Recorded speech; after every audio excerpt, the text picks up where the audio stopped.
కర్ణాటకలోని మైసూర్‌లో పార్వతీపురం అనే ఊర్లో జరిగిందండి ఈ సంఘటన.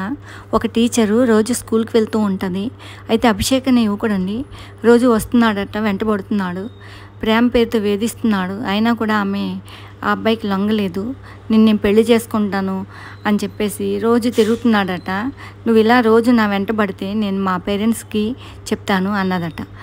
దానికి కోపం వచ్చింది. ఈరోజు అతను ఒక తాళి కొన్నాడు, అలాగే ఒక కత్తి కొన్నాడు. ఆ రెండూ తెచ్చి ఆ అమ్మాయిని బెదిరించాలని ట్రై చేశాడట.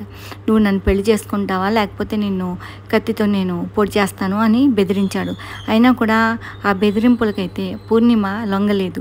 వెంటనే అతని కోపం వచ్చి పొడి చేశాడట. పొడి చేసి తాళి కట్టి పడిపోయిన ఆమెకు సెల్ఫీలు తీసుకుని ఫ్రెండ్స్ అందరికీ పంపించాడట. పంపించి ఆమె ఎప్పుడైతే స్పృహ లేకుండా ఉందో హాస్పిటల్కి తనే తీసుకువెళ్ళాడట. హాస్పిటల్లో జాయిన్ చేసి పారిపోయాడట అక్కడి నుంచి. పోలీసులు అయితే అతని గురించి గాలిస్తున్నారు. అక్కడ ఉన్న వాళ్ళందరూ కూడా చెప్తున్నారు అతని గురించి ఇలా చేశాడని చెప్పేసి. లవ్ చేయకపోతే చంపేస్తారా అండి? ఆమెకి ఇష్టం లేదు, ఎందుకు చేయాలి లవ్? ఎంత దారుణం జరుగుతున్నాయో చూడండి. ఇదివరకు మన రాష్ట్రాల్లో కూడా జరిగాయి, ఇప్పుడేమో కర్ణాటకలో ఒక్కసారే ఉలిక్కిపడిందట కర్ణాటక. ఆడపిల్లలు జాగ్రత్తగా ఉండండి.